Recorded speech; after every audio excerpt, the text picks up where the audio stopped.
కంక చెట్టు ఉంది. అయితే పొలం చుట్టూ ఫెన్సింగ్ వేపిస్తున్నాము. కంక చెట్టు అటు అవతల పక్క వస్తుంది. ప్లస్ అది ఫెన్సింగ్ అయిపోయాక దాన్ని లాగడం అనేది కష్టం అయిపోతుంది, కట్ చేయించడం కూడా. అందుకని చాలా పెద్దగా ఉండేసరికి చూడండి ఎంత పెద్దగా ఉండేది చెట్టు.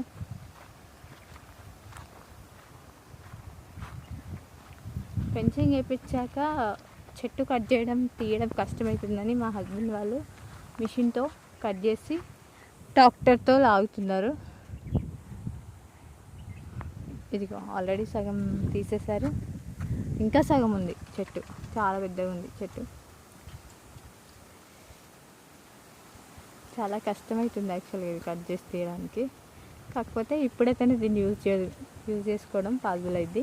తర్వాత ఫెన్సింగ్ వన్స్ ఇదంతా జాలి వచ్చిందంటే తీయడం కష్టమే, వాడుకోవడం కూడా కష్టమే, వేస్ట్ అయిపోతుంది. అందుకే ఇలా మొదల వరకు కట్ చేసి ఏదైనా ఫర్నిచర్ అట్లా యూజ్ చేసుకోవచ్చు. నిచ్చెనలు కానీ మంచాలు ఏమైనా చేయించుకోవచ్చు.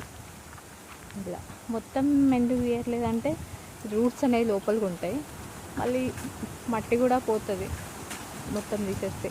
అందుకని కట్ చేసి ఇలా కట్ చేసేసి ఇది యూజ్ చేసుకునే వాటికి మాత్రం తీసేస్తున్నారు.